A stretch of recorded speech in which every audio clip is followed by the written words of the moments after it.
world will ask you who you are, and if you do not know, it will tell you. If you can't control yourself, someone or something else will. Best believe everything on this earth is being utilized. So whether it's, your own force of will, whether it's your own definiteness of purpose or someone else's, it's going to be happening regardless.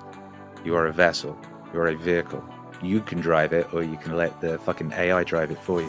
The great, the powerful Akira the Don. A musician and DJ. One of the most prolific and genre-defying musicians today. He's worked in genres as diverse as pop, hip-hop, indie, dance, and more recently, perhaps, something that has come to be known as Lofi. Deal with what is in the domain of your immediate control and don't give a shit about what isn't. What is more in your immediate control than your own body? So Akira, before this, I was going to tell you that your music has changed my life. Whenever I work out, whenever I go about doing my daily stuff, like music is a part of it. I love listening to hip hop music, but I hate listening to the lyrics. I hate it. Like, I actually drown out the lyrics and just listen to the beats. You know how some people are like, they can listen to a hip hop song and they're like, oh, that guy said that guy said this. I'm like, I don't even know what that guy said. I thought the beat was just like dope. And you've changed the course of actually listening to music for me, because now I can listen to Jocko, JBP, Terrence McKenna, and I can listen to all these guys and get just wisdom on the back of a sick beat. So what's better than that? Yeah, nothing. I want to just welcome you to the podcast. Really appreciate you. Yeah, man. And I wanted to start this off with a lyric of yours. All right. So this is from way back then. So it's, can't breathe, I go out, stagger down the streets, I scream and I shout. I feel sick within and without. Fuck your love, I hate you all now. What you looking at? Get no answer. Start more fights than the town gangster. So full of anger, so full of rage, something like an animal trapped in a cage. What the heck was going on in your life at the time of writing this? That's so interesting, because that was, I was just thinking of that when you said that. Synchronicity. Because at a point in around sort of 2013, rap's always been like my favorite music since I was maybe 9 or 10. I think the first full rap song I learned, actually no, I would have been 8. It was Walk This Way on the Marquee Metal compilation cassette that I got from a car boot sale.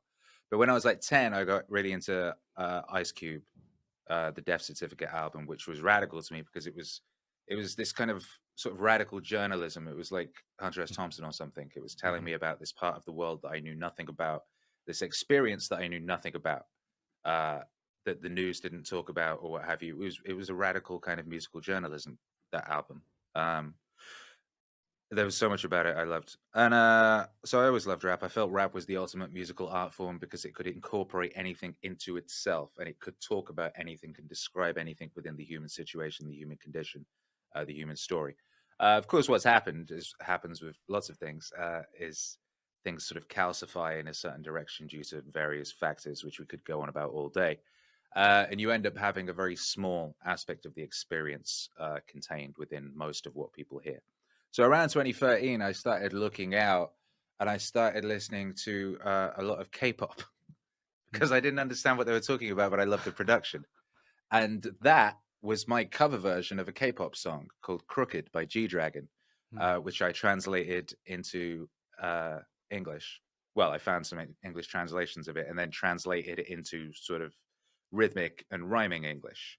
So it's that is very, very close to the original translation. So that's what that was. And the music video for it, I filmed in the same place that G-Dragon from Big Bang, who are a massive K-pop band, he shot his music video like on my street. That was the weird thing, is one of these synchronicities. I really got into that music and that band, and then they shot they're from Korea, and they shot a music video on my street. So I was able to recreate the video shot for shot very easily at no cost whatsoever for that cover version. So that's what that was. Wow. And then it's interesting you were talking about that because what the biggest musical genre to have emerged over the past 10 years, I would argue, is lo-fi hip-hop. And what does lo-fi hip-hop have? No lyrics. It has the music that people love, but it has no words because there is this This issue that a lot of people are getting a bit bored of hearing the same thing over and over and over. Yeah. Aside from the sort of negative aspects of grown-ass men listening to the experience of teenagers and college students, which is what like 95% of music is at this point that you will hear in public, right? And it's valid. That is a valid aspect of the human experience, but it's just very strange that that's like 98% of what you hear everywhere, and it's what grown-ass men are listening to while they're doing important things, and thus brainwashing themselves with the most hedonistic and kind of like base level experience of the teenagers slash college student. It's very strange. What do you think about the subconscious aspect of music Mm, and the fact that you are brainwashing yourself by listening to a certain type of music over and over and over? So mm. if you're listening to someone that's just talking about Patek Philippe's and Lamborghinis and all this kind of stuff, then that actually attunes your mind to wanting the material things. So, so And that what can is be the? motivational for people. It could be. And It could be. it can for some people that can't. Here's well, you said it. You are music is the most powerful delivery mechanism known to man. It is really not discussed enough or studied enough publicly. I don't know what they're Mhm. up to in behind the scenes. People know. I don't know, did you read Persuasion by Robert Cialdini? No, I read the other one, The Influence, but not Persuasion yet. Yeah. That Persuasion was the follow-up, which he spent like 15 years researching, and that came out a couple of years ago. And that was about, as it suggests in the title, persuasion, the persuasion that goes on before persuading, that laying the table for the persuasion to work. One Mm. thing he discovered in his research was that wine stores that played French music sold like 85% more French wine without ever mentioning it or saying you should buy French wine or it's good or whatever. Just playing French music made people want to buy French wine. And then when you asked them why they bought the French wine, they would say, "Oh, it's because it's good wine." They wouldn't say, "Because I heard the music." You know. When I was the last thing, I quit school when I was like 16. The last exams I did, I recorded all my notes over ambient music and played them to go to sleep. And everything I did that with, I did very well. There was one lesson I forgot to do that with, and I didn't do well. So I was very aware early on of the power of music as a delivery mechanism. I know that. Everyone's always known that. Before the printing press, I don't know if you have, I think about this a lot. You know, everything we develop technologically has this shadow side and it has the opposite. The printing press we usually think of as a positive, but the printing press robbed us of something, which we alluded to earlier, which is the way we used to communicate stories and information to each other. We all used to, people would walk around with whole books in their heads, and you would gather together around a fire and you would tell a story, the Epic of Gilgamesh or whatever it is, and grandmother would tell one verse, and your cousin would tell another verse, and everyone would add their little unique flavor to it. And the way you would remember it and be able to contain so much information in your head is that the melody and the rhythm within the passages would be an aspect of it. So it's like the only people these days who have that many words in their head that they can rattle off at any given point are rappers. So it goes back to rap again. A competent, skilled battle rapper, for example, could sit there, or a freestyler, they can sit there and they can rap at you all day long. And they can bring out things that they wrote 15, 20 years ago, giant long passages, right? So this is how we used to tell stories and communicate. We were involved like very deeply and practically and viscerally in the telling of the stories and the delivery of the stories, and music and rhythm. The rhythm and music within that was the mechanism with which it was delivered and with which we carried it. So this reminds me of something I watched on Netflix, which is this show called Ancient Apocalypse, and My guy Graham. yeah, Graham Hancock. So he mentioned an idea, which is the sense that we have these myths.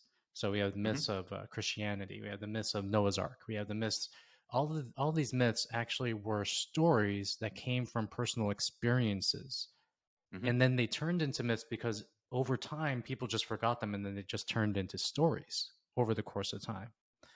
So would you say that what you're doing right now with Meaning Wave, or you can correct me if I'm wrong, is delivering the stories in a way that is almost digestible to the culture that's happening right now? Yeah, partly. I mean, that it's very, you say over time, but it happens very, very quickly. As you would know, anything in your own life of any note or import that would be useful or relatable to anyone else very quickly becomes a story. It becomes a story almost in the first telling. And the way that it works, so you're telling your story and the hook and the bits that get people interested and what have you, you can kind of like lean into that. And that a rhythm and a poetry is generated almost immediately as you're telling that story. And when you repeat that story, it becomes a little more defined and the shape of it becomes a little more pronounced, and the melody and rhythm inherent within it become more actualized. And anyone else who repeats that story will those are the aspects they'll pick up on and remember, and then they'll enhance those aspects of the rhythm and melody inherent in it in speaking. You don't think about it, but your speech just now is very melodic and very rhythmic. Everything we do always is. So what I'm doing is finding that which already exists and kind of eking it out, which is all any of us do anyway. That's all Michelangelo did with David. David was there in the rock, waiting to be revealed. You know, it's pretty much what we're all doing in this lifetime, is revealing that which is. And that's what art does. It reveals that which is, and that which, say, general language cannot describe. Art will describe something that already exists, that we already know, right? So that's part of what I'm doing. Yeah. It reminds me of when I write for Twitter. I feel there's a poetry in words, even though they don't rhyme. And you're writing this, let's just say, like this one sentence banger. But the reason why it's a one sentence banger is because the cadence of it is just boom, boom, boom, boom. So it actually sounds like poetry, even though it doesn't rhyme at all. Never needs to rhyme. Yeah. What was that Johnny Cash song? Not Johnny Cash. He was in the Traveling Wilburys, most beautiful voice of all time. Why is his name escaping me? He was in that group with Tom Petty. Anyway, you know, some of the greatest songs of all time never rhymed or never repeated. Meaning Wave rarely rhymes. When it does, it's very special, but it doesn't need to. People who are very good at Twitter, that's what they realize. Someone like yourself or Naval realize that what you're doing, that it's poetry, that it's a beautiful, beautiful form of poetry. I do believe it might have been Kurt Vonnegut who pointed out that an intellectual is someone who takes what is and makes it seem complicated. And a genius might be someone who takes something complicated and makes it seem simple. Yeah. You know, and the people who are best at Twitter are the people who can take something true, complex, necessary, useful, and turn it into something so beautiful and simple that it can be remembered, or like a poem, that you can see it in your mind, the shape of it, and you can take it with you. It's very difficult to take these things with you. You can listen to a podcast and, oh, that's amazing, I love that. But unless you find a way to very quickly integrate it into your life, it will evaporate like a plastic bag in a fire pit. You know, you have to find a way to integrate it, which is what I'm doing. I'm finding a way to integrate it with music, and you keep listening to the song until it makes sense and you understand it. But that it's a cool song, that it's dope, that you like the melody, the song is dope. You don't necessarily have to immediately understand or integrate the message. You can keep listening to it until you're ready, until your life has had enough other experience that it can make sense to you, and you can then imbue it into your person. So when you're going into the process of making a meaning wave song, which you do about like 3 per week, from what I hear, from what I actually see on Spotify. It depends on the week. Sometimes it's 20, sometimes it's 3. So do you allow the creative process to come from the ether, or do you have a process in the system to how you take this particular type of speech and then put the beat right behind it? There's lots of different ways of doing it.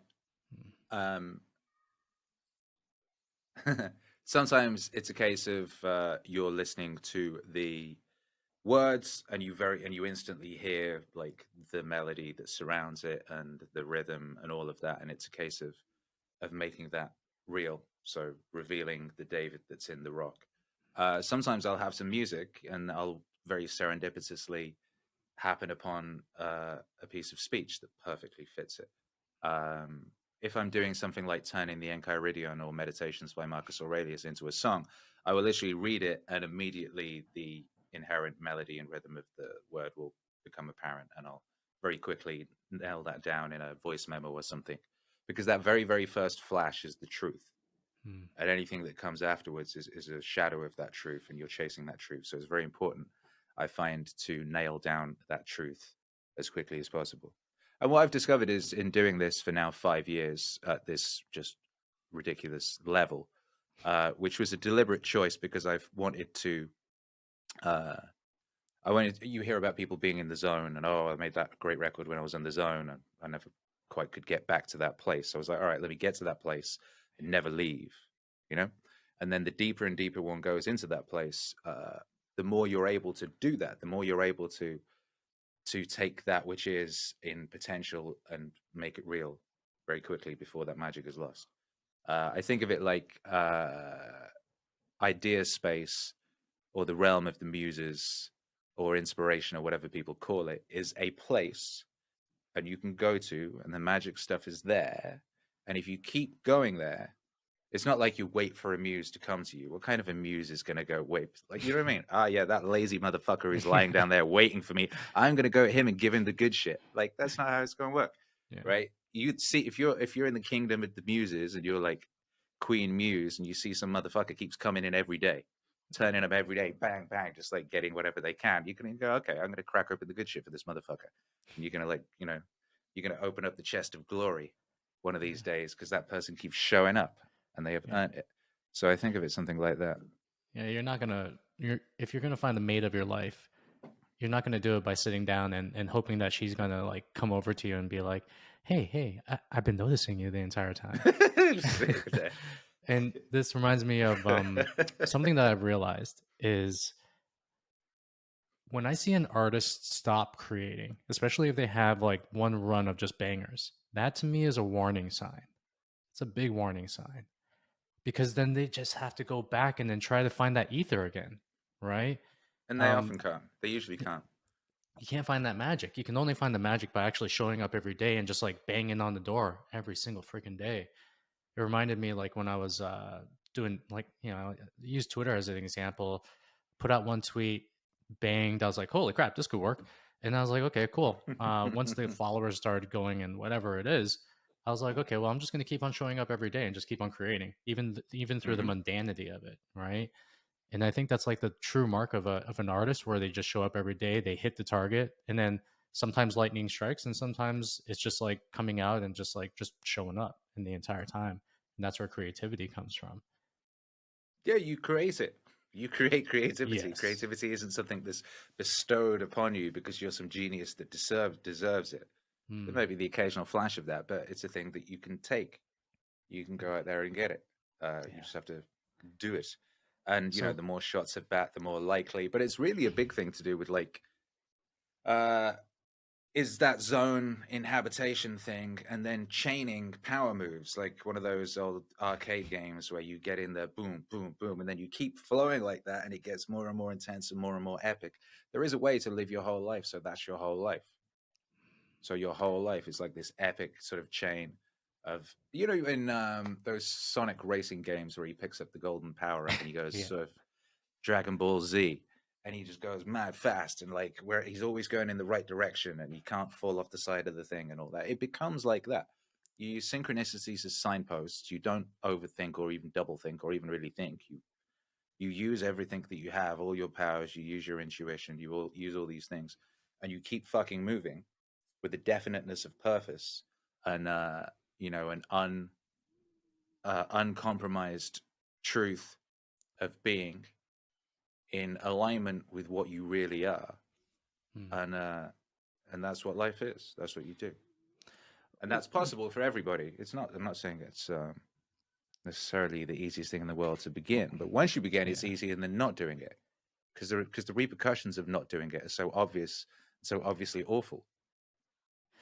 You used one of my favorite terms of yours, which is synchronicities as signposts, and then you have meaning as motivation.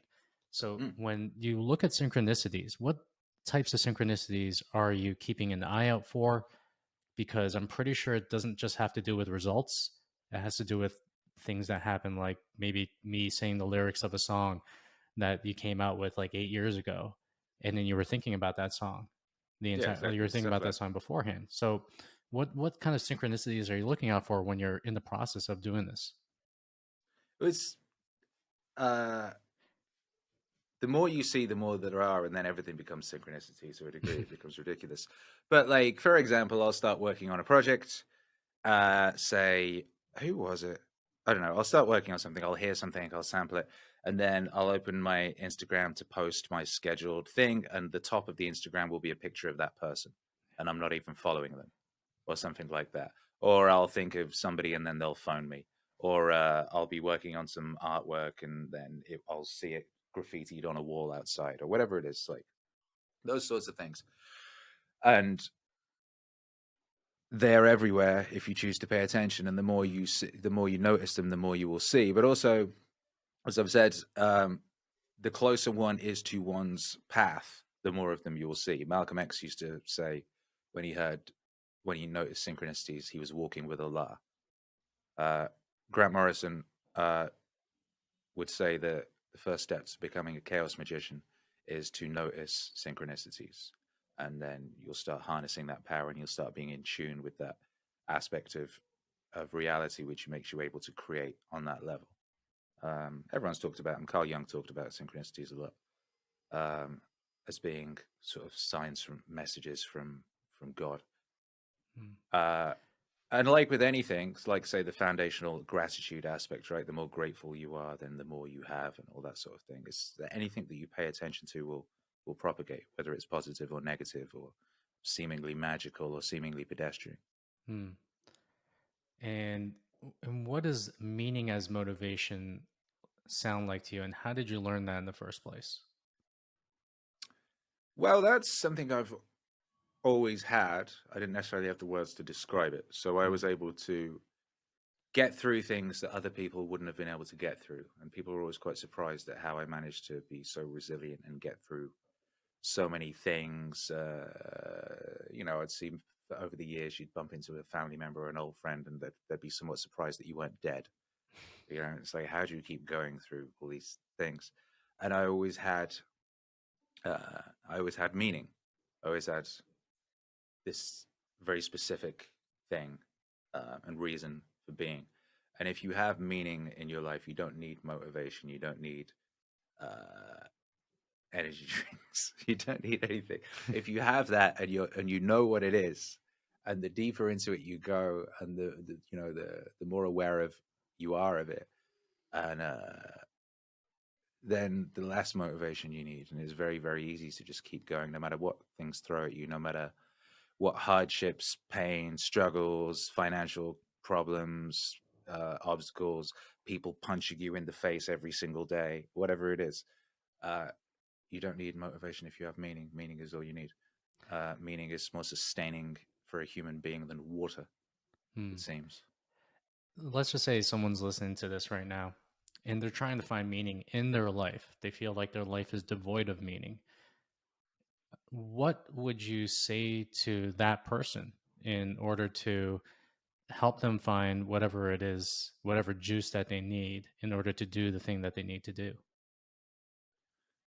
Usually, I mean, it was pretty simple back in the day. Very simple way. It depended for a human male. Meaning can be derived in the protection of one's family. On a fundamental level, it's pretty simple. So generally, most people would have some family they would need to be protecting in some shape or form.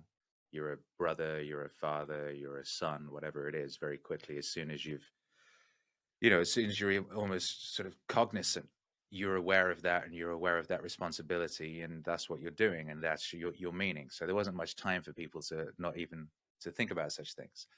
This is one of those things we were talking about earlier that has a shadow side. The shadow side of living at the peak of recorded human civilization, when there is more opportunity for people to actualize their true being than ever before, when less people than ever before are proportionally are existing purely in a state of survival and fight or flight and necessity. Anything you could define art as being anything that is outside the realm of immediate survival, that is done by beings, right? So suddenly you have all this room for the expression of self, and so that creates a void that was previously occupied, and that creates that longing. And if it's not filled with what it should be filled with, then you end up with anxiety and and depression and all these issues that haunt modern man, Mm. you know. And that's part of the sort of trick that is being pulled, because the powers that be do everything they can to keep people sick and afraid and confused and separate from that which is theirs by birthright, you know, bread and circuses and disease and drugs and all these sorts of things. So how one finds it in this contemporary situation, outside of the very simple, you know, get a family, find something, it's, you know, find some responsibility of some kind. If you're not immediately aware of, say, an artistic calling and that can be found. Naval, I remember Naval talking about that. Naval's like, I think he's always like, ask your mum. He's like, I didn't know. I thought I was supposed to be doing this. And I spoke to my mum and she was like, oh no, you were always really interested in this. You want to think about like a moment in your life when everything glittered. You know, think about a moment in your life when sort of everything else slowed down a bit, and whatever was going on then will be a key to what it really is for you. So you could do that. And if you're finding that difficult, you could just assume some fucking responsibility of some kind, and it will come along. But if you're occupied, the devil will find work for idle hands to do, said the Bible. You know what I mean? Carl Jung said the world will ask you who you are, and if you don't know, it will tell you. And as I've said before, program will be programmed, which is the point of meaning wave. So you got to decide. You know, you just got to make a decision. If you're like, okay, I need meaning, you go, okay, I'm going to find meaning, and I'm going to go lift weights every day until I find meaning. Yeah. I'm going to go pick up something heavy every fucking day that occupies me. There's a wonderful thing I like. I didn't get exercise into my life until basically the last sort of 17 months. It was the missing piece that I found here in Mexico. It was the reason the second Jocko album only came out this year. I couldn't make a second Jocko album until I'd imbued the lessons of the first fully, you know. And there's a wonderful thing in, say, I do CrossFit, but that involves weightlifting and all these various things. When you're holding something fucking heavy, everything slows down. And there is only that. All of the stress and concern and whatever in the world, it doesn't matter. It melts away. And at that moment, you're about as close to God as a person gets. And the deeper into that you go and really be a part of that moment and really be there. Don't be trying to get through it. Is that, you know, don't just get through it, do it. Be there in every aspect of it. It doesn't matter, particularly if it hurts. That's where God is. That's where meaning is. That's where truth is. And just doing that will introduce your life to that meaning you've been longing for. And then you'll be able to find it where else it may reside. So I can take this in so many ways, because exercise is obviously my jam. I love it. Yeah. So what exactly have you learned about yourself over the past 17 months of really taking on the exercise, the nutrition, and the lifestyle that's conducive to being energetic, healthy? I'd had nutrition before. I've been sort of trial and error working out what works for me nutrition-wise my whole life. I used to get really bad like acid indigestion, and I would sort of bloat, and I had skin issues and all these things, and I would go to doctors and they would try and get me to take pills, and I've never trusted government drugs. You know, I don't like government drugs. So I did all these various diet elimination attempts, and I found at one point when I stopped eating like pasta and shit, suddenly I didn't have acid problems. So I was all like, bread and pasta, if I don't eat those things, I do better. Eventually, I worked out in 2018, if I just ate steak, I was great. When I removed everything else, suddenly all the remaining issues went away. Suddenly, like, everything was gone. Bloat, waterness, lethargy, skin concerns, like cracked tongue. Everything was gone, and suddenly I felt great and had very consistent energy. So, and this coincided exactly with when I started the hyperproductivity meaning wave experiment in February of 2018, weirdly enough. And I'm never quite sure which one did what. So since February 2018, I've just basically pretty much eaten steak and water and coffee. Hold on, eating steak like every single day, 3 meals a day kind of thing? I have 1 or 2 ribeyes a day, and I have like, I've then over the relatively, this year I introduced 4 raw eggs every morning. Yeah, I see you slunking your eggs with your son. That's really made a difference. That like boosted things an extra level. Then you go, because you have this like non-negotiable base level of protein from which you operate. The issues of the modern man of, oh, I didn't have time to get breakfast, or, oh, what am I going to do here? It removes all these I used to have all these, oh, what am I going to eat? What are we going to do? That's never an issue anymore. I don't have to worry about that. I know I'm going to bang 4 eggs in the morning. I'm going to eat a steak at some point in the day. And if I'm hungry, I'll have some water and I'll feel great. It's fucking great. So there was that. But then dialing in, oh, it's such a, this is, I mean, God, for people who lack confidence, that I was, you know, when I was a kid, I was in fights every day and I got bullied a lot, but I would always fight back. So I don't really think of it as traditional bullying because I was just, it basically was just resulted in me being in fist fights every single day of my life. And in opposition to people in that regard. But like, I was never taught how to fight properly. And I always thought that exercise was what like assholes did. Because I was like arty guy and the sporty guys didn't like me. So I thought, oh, that's not what I do. I'm arty guy. And what do arty guys do? I read music magazines and stuff. And apparently arty guys like drink booze and take drugs and this, that, and the other. So that's what I'm going to do. And I'm going to leave home as early as possible. And I'm going to go off and get into that world. You know, it's this psyop that's pulled on people that like jocks are dumb. And you realize, oh, when you start actually hanging out in gyms, you realize that, you know, these are some of the smartest people on earth. And they're very, you know, well-read and well-informed and much more so than other people you might have encountered previously. You know, so you learn these things. And then, so once you do start doing that stuff, there's this level of confidence that comes with being in good shape that you can't get anywhere else. And it's incredible.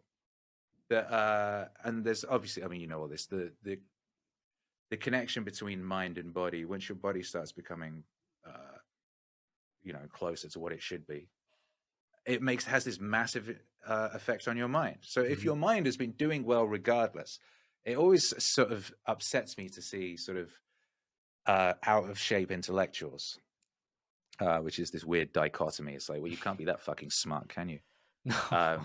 But then you think, what is smartness? Smartness is the ability to apply intelligence to things outside of the domain of your immediate pursuit, right? So to your life, applying wisdom and intelligence to your whole life, not just studying whatever the fuck it is. Yeah. So yeah, the confidence, the mind-body connection and exacerbation, and just it's oh God, we could talk about this all day because it's one of these things that words can barely describe. It's a transcendent thing. It puts you on a whole other level of being that is really, really beautiful, and is this unending joy and discovery that keeps opening up and keeps just revealing more and more of itself the deeper into it you go. Yeah. It's number one, when you're in the gym, you're doing CrossFit, you know what you're made out of. You know exactly what you're made out of. You know exactly what's going on in your mind. Because are you going to be the guy that's being like, oh, this is too heavy. Oh, I'm hurting, you know? And you're like, oh shit, I'm a little bitch. Oh no. And then you can actually change that voice in your mind. When you're doing another rep, you're like, I fucking got this. Oh, okay, one more rep. I know I can do one more rep. And then the whole idea of like exercise itself and how it changes the brain. When a so-called like intelligent person tells me that they don't work out, I'm like, well, you're not as smart as you really think you are. Red flag, major red flag. Yeah, I remember. Yeah, everyone thinks like smarts is like book smarts, but no, smarts is holistic. It's how you take care of your body. It's what being you study. Smart. It's what you. Yes. Yeah, it's being. What was it? It was the great Plato quote about the ideal citizen being the warrior, the warrior poet. Or the warrior poet or something, does he call it? Someone who's basically has everything dialed in, who has mind and body dialed in. That's the ideal citizen, is someone who contains all of these things.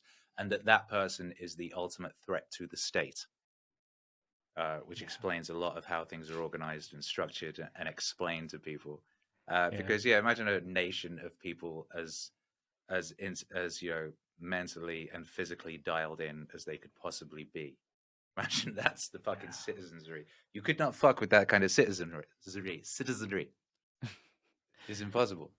Well, this is the reason why a lot of like gym people were just up in arms of what was happening over 2020, 2021. They're just like this is stupid. But here's the thing, because when you're doing it, like there's a real appreciation when you're doing it that you don't have when you don't do it.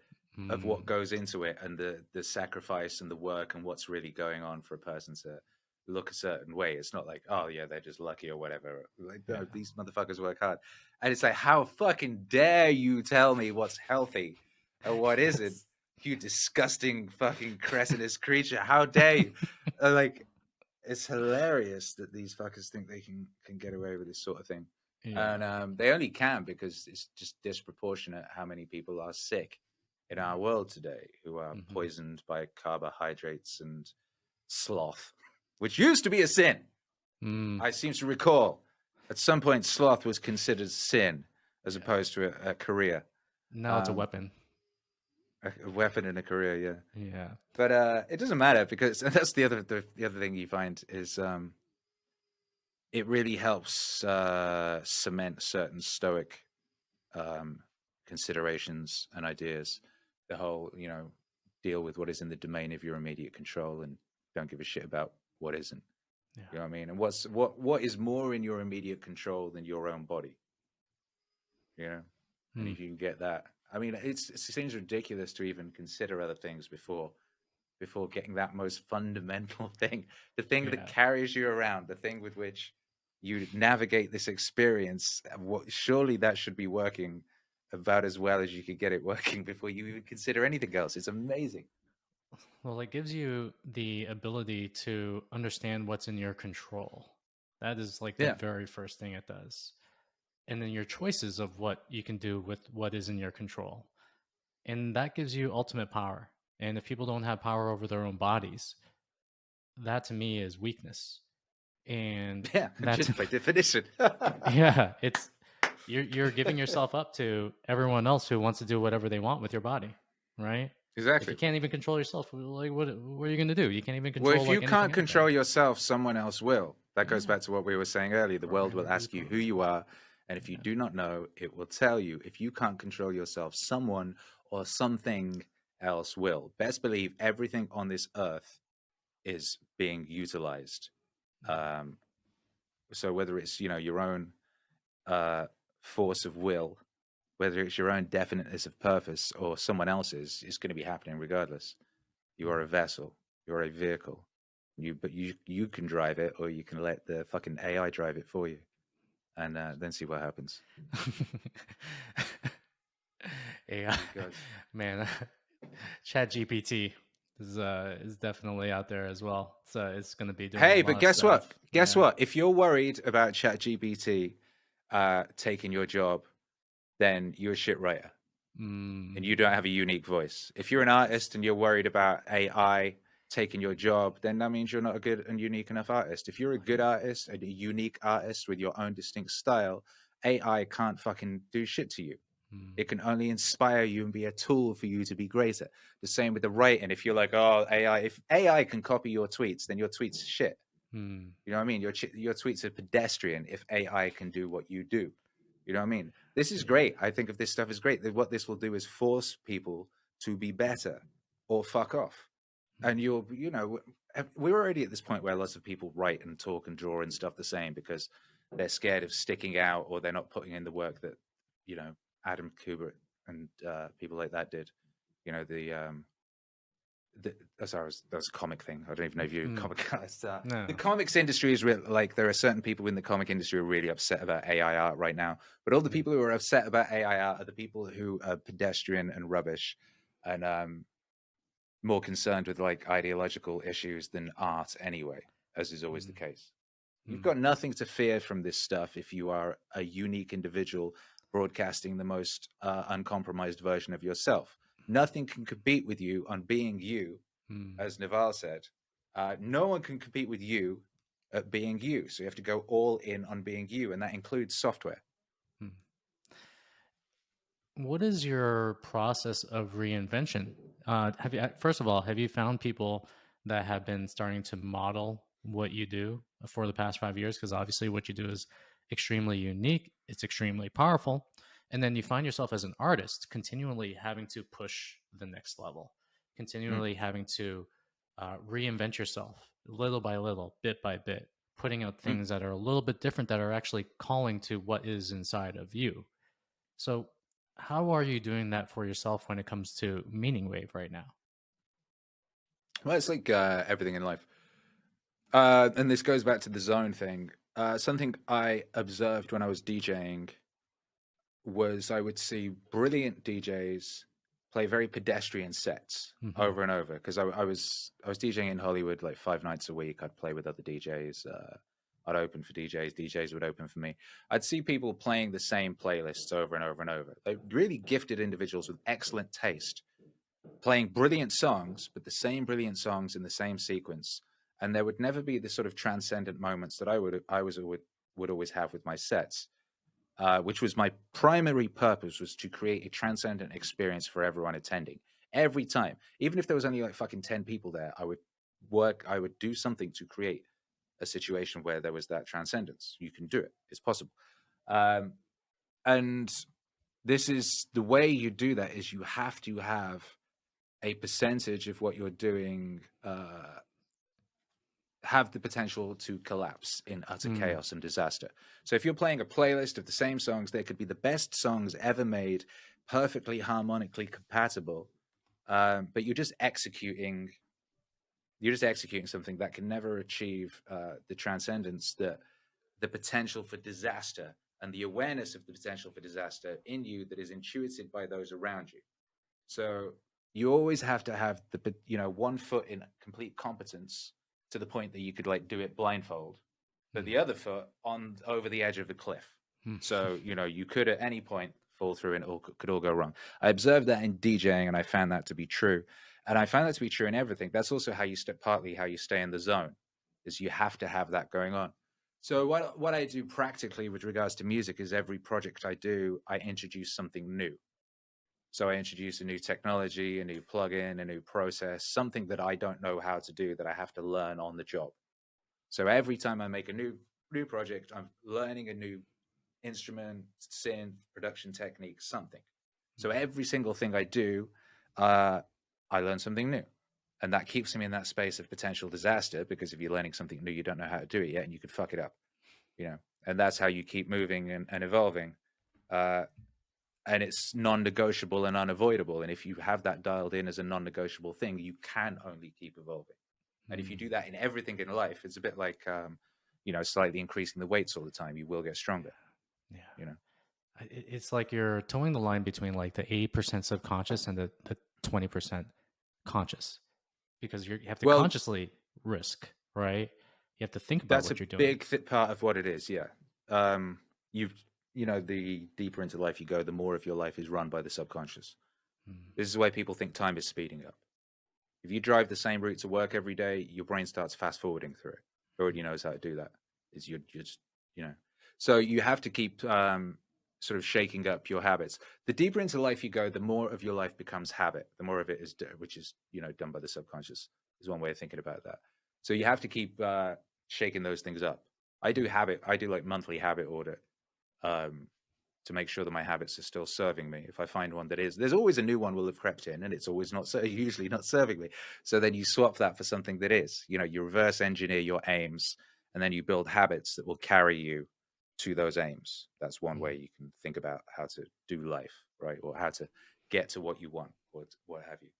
But the deeper you get into life, the more of your life is directed by habits, and the more of your life is directed by the subconscious. And if you're not directing that subconscious, if you're not programming the subconscious, which goes back to the beginning of the conversation and what music does, because music programs your subconscious. It's one of the things that specifically does that. It's the most powerful tool we know for programming the subconscious. That is part of what I was doing when I very started Meaning Wave. I read Scott Adams, that Scott Adams book, How to Keep Failing and Still Win Big, and he was talking about affirmations. And I thought like writing down affirmations on paper sounded a bit goofy, but I was like, hang on a second, wouldn't it be way more powerful to put them in music? Wouldn't it be way more powerful to turn my affirmations into little rhymes that just like span around in my head while I was sleeping even? What if I put these things that I wanted to know and learn and achieve, what if I put these things into my records rather than just the general, usual pedestrian lyrics? Hang the fuck on. What have I been doing here? I'm missing this massive opportunity to create everything I wish to see existing in my life and the world. Oh, shit. So, yeah. Oh, dude, that was fucking awesome. I heard this from an entrepreneur just recently, where they were like, "How do you come up with these big ideas?" And she was just like, "I just want to fix my own problems, and I want to think about like the thing that I want out there in this world. I want to create it."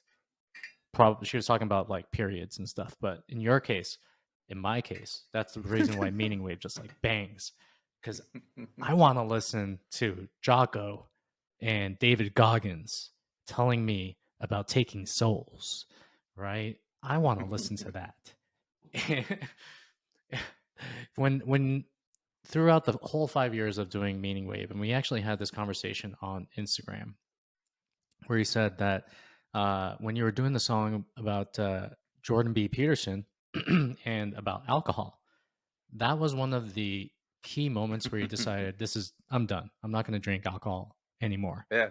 This is a two-part question, actually. So number one is, how has your life been after giving up alcohol? And has there been any other Meaning Wave song that has had that much of an impact on your life?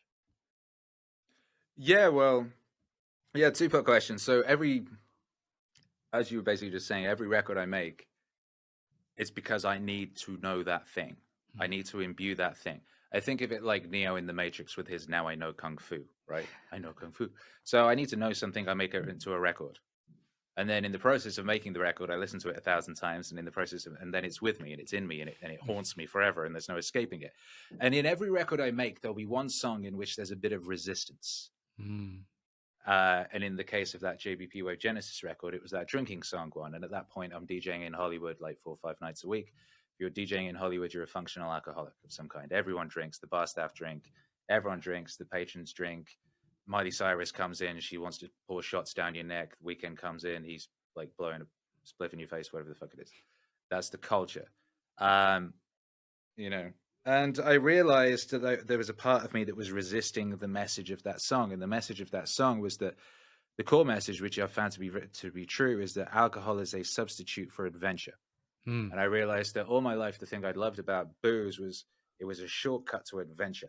And I was always have some kind of fun and some kind of an adventure. And I loved that about it. I would, oh, fuck, I've woken up in a skiff. What happened? Oh, my goodness.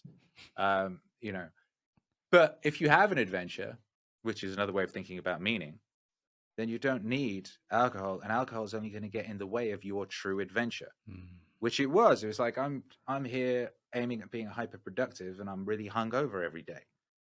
Like, this is getting in the way. And I realized, but I was like, oh, but I like drinking, and I'm a fun person when I'm drinking, and I need to be on the level of the crowd.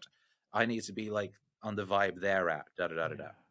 And you know those things, those are little lies in your head. You can tell from the tone of them. Oh, but, shut up. So I realized, oh, this is the song I'm resisting. So this is what I need to do. I need to stop drinking. Because for those reasons I spoke about. So I did, and it was all epic. I was like, oh shit. First time you're DJing and you're not drunk, it's a bit confusing because you're really hyper aware of things. And then you're like, oh shit, I'm hyper aware of things. Again, it's like bullet time in the Matrix. You can sense a person over there feeling one thing and a person over there feeling another thing. And you can get the perfect records in sequence ahead of time. And you can move powerfully in slow motion. You're like, holy shit, I'm fucking maestro of this thing. So you're like, oh shit, I was being an absolute moron. It was like I was swimming with a bag of rocks unnecessarily, and now I've taken off the bag of rocks, and now I'm free. And suddenly this whole other aspect of life opens up. And then when you're in social situations where previously you would rely on booze as a crutch, you're suddenly forced, oh shit, that version of me that can be brought out by alcohol does exist. It's like anything. It's like, psychedelics are a shortcut to something that can be achieved via other means. Music can get you to places that psychedelia can. So yeah, so there's that with booze. And I say stopped. I don't say quit. I say, stopped. Yeah. I took the decision that, and maybe at some point in my life, I will drink again. I did have a glass of champagne at my gym's 5th year anniversary thing, where everyone stood in a circle and said what they felt, what the gym had given them at 10 o'clock in the morning, Anyway, so yeah, that was that. What was this second part of the question?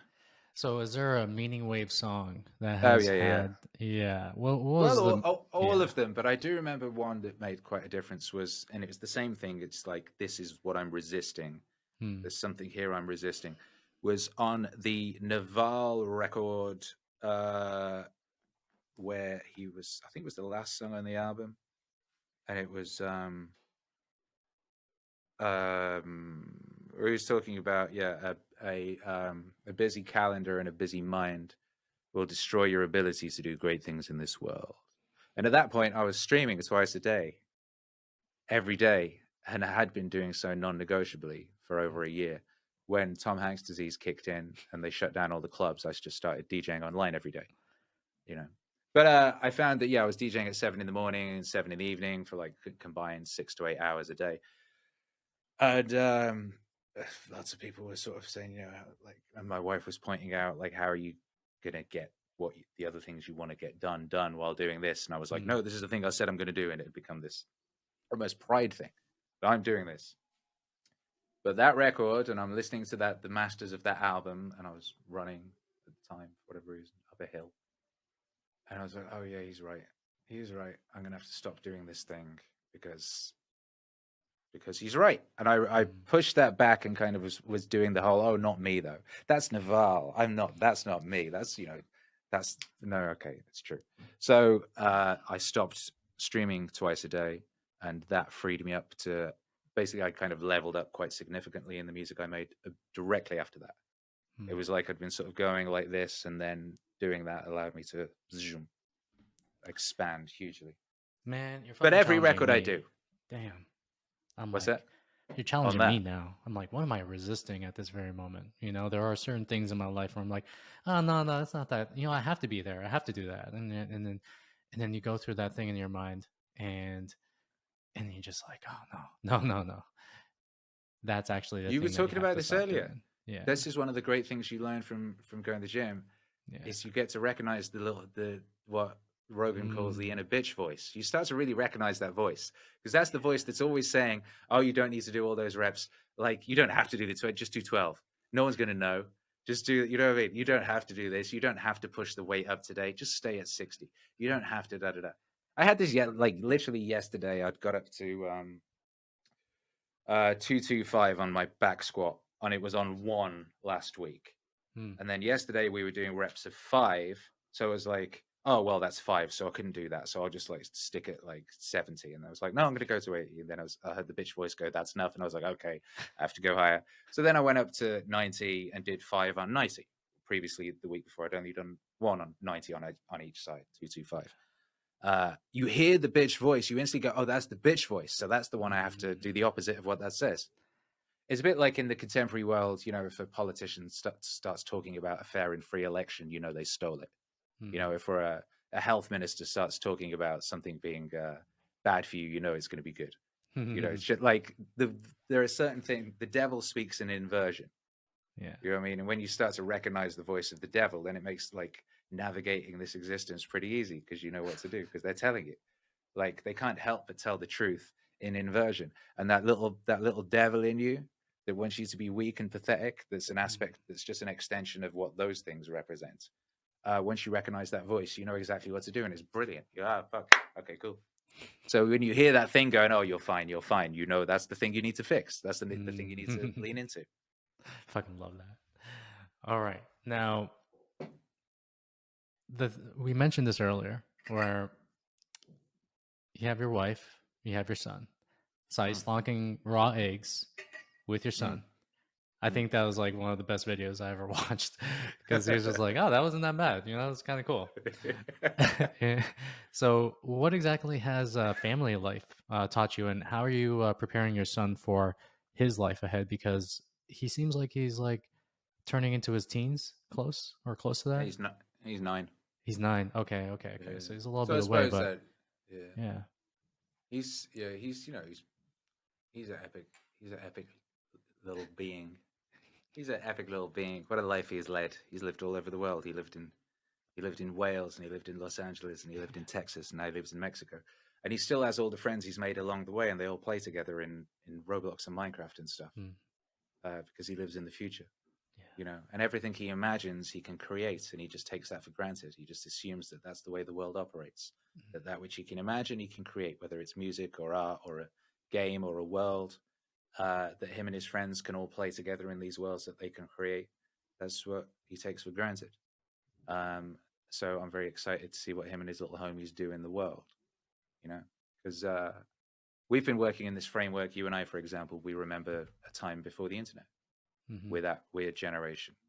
The first music festival I went to, I turned up there. I lost my friends almost immediately, and I didn't see them again till Monday, Thursday to Monday. Yeah. You could get lost at some point. It was a different world. We remember the old world, and therefore what we create with the tools of the new world, much of what we're doing is mapping the old world onto the new world. And we can't help but do that. I look at my music making software, my DAW, and most of it is practical things, like, practical stuff like that put inside the computer, right? They're trying to recreate the music studio of the 70s inside the new machine. It was only in the past year or so that people have started creating things within that could only exist within the computer in the music making world. That's only just started happening because you've now got people creating who never went to people programming and engineering who never stepped in a so-called real music studio, right? You have to have that happen. So this is what is going to happen with Hercules and his homies. They weren't a part of that world that we were a part of. So what they will create will be things that could only exist within this new world and with these new tools. And that stuff we can't imagine, we don't have a language for. That's what Alan Moore, comic book writer, used to talk about, what he called steam theory, which was the idea that by the amount of time between the invention of the stone axe and the first human technology in the baths of Rome, and then the amount of time it takes to create the same stuff, you get to a point where by 1970, between 1960 and 1970, human information doubles. More is created in that period than previous human history. So you map that, and you see that by 2015, you get to a point where more will be created in a minute than in previous human history. And so you go from a fluid culture, which is trackable and visible, to a steam culture.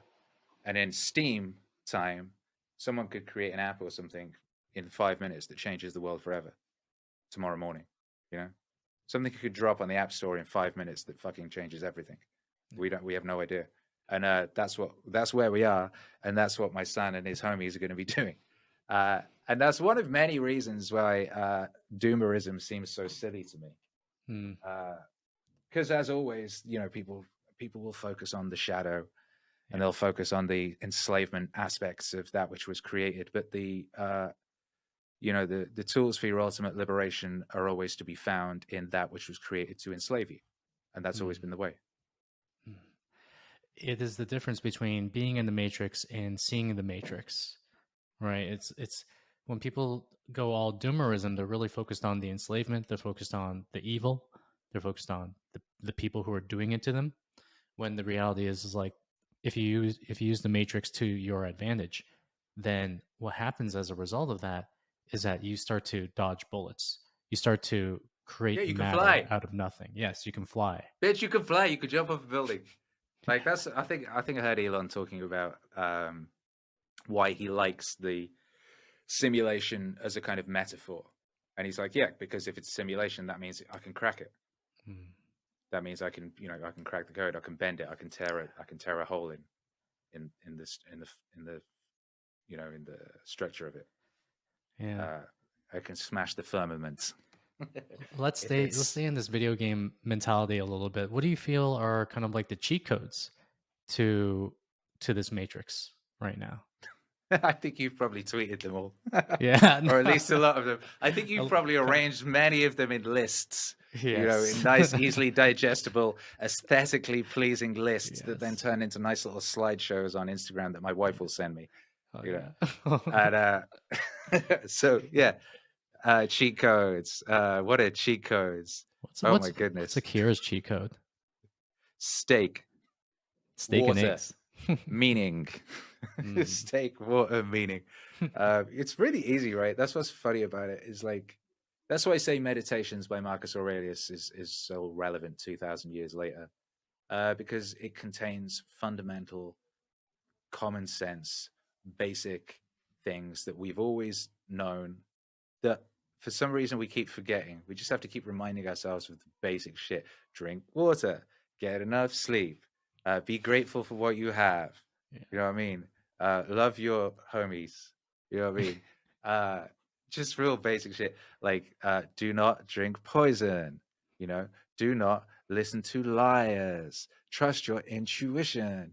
Pick up heavy things. Don't become a fat slob. Do not make yourself sick and miserable. Do not destroy your body. Do not listen to programming that turns you into a cretin. You know what I mean? Don't be a 45-year-old man programming yourself to be a 15-year-old girl. Yo, you know what I mean? Don't put your daughter on the stage, Mrs. Robinson. It's like fucking crazy. Do not concern yourself with things outside the domain of your immediate control. Whoa, whoa. Fucking everybody out here fucking freaking out about shit that's got nothing to do with them. Yeah. You know what I mean? Like when and all the time you're spending freaking out about shit that is outside your control, you're not doing what's within your control. So you're fucking up the universe. What is wrong with you? Just basic shit. You know what I mean? Yeah. Just basic shit. It's It amazing. really is like the simple shit, you know? But like I said earlier, you know, genius could be thought of of making that seemingly simple, that self-evident truth simple, making that something that people can understand. And you have to keep reintroducing it to people. There's Joseph Campbell talks about the purpose of mythology, right? And the idea, one of the things we were talking about this earlier, right? And one of the things mythology and stories are doing is encoding the knowledge of the society, right?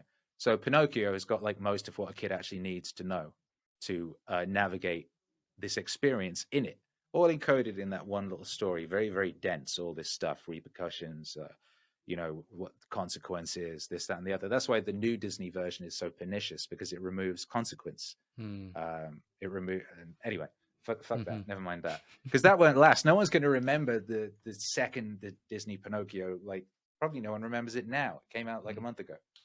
You know, that propaganda does not last. Myth does, and what myth does is encode the knowledge of the society, and it also acts as a mirror that lets you know where you are and where you're supposed to be. Right. So if you're watching Star Wars and you're identifying with Luke and you're 45, something fucked up, because you're still identifying with the young going off. You already should be on your you should be starting to look at Obi-Wan. You know what I mean? So, but what happens is, you know, like, we have to keep coming up with new stories, because the old ones won't necessarily make sense to the new generation or the new people, because that's why, you know, the simulation, that's why the Matrix is so just, how old is it now? Like 20 years? Yeah. It's still just this perfect metaphor for where we are, because it perfectly describes where we are in terms that we understand, with metaphors that we understand and make sense to us, computers, things within our lives that we see, right? It's the same story that's been told 1 billion times over, but it's updated to make sense for this world. So if you want to be useful in this world, you want to be telling stories that make sense in the context of this world. You want to be operating using the language of this world. That's why staying in touch with culture is so important. That's why continuing to divorcing yourself from culture, art or music or whatever it is actually dangerous, because it will untether you from the society you wish to be, to influence and be a part of, right? If you cannot speak or understand the language of the society, how can you usefully influence the society? You know? Yeah. Then you just look like an old man who's screaming at the wind. You are the old man screaming at the wind. Exactly. Googling, like, what is it? Yeah, looking up slang on the internet, complaining about it. Yeah. All right, Akira, this has been an incredible conversation. Really appreciate you. Really appreciate the music that you come out with. I have one final question for you. So if you could write down one question on your bedside and have the answer tomorrow morning, what question would that be?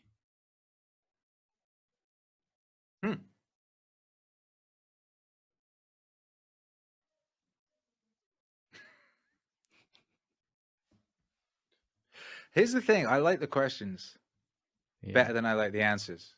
Yeah. You know? Mm. Like I cannot think of one. Okay. Here's the thing.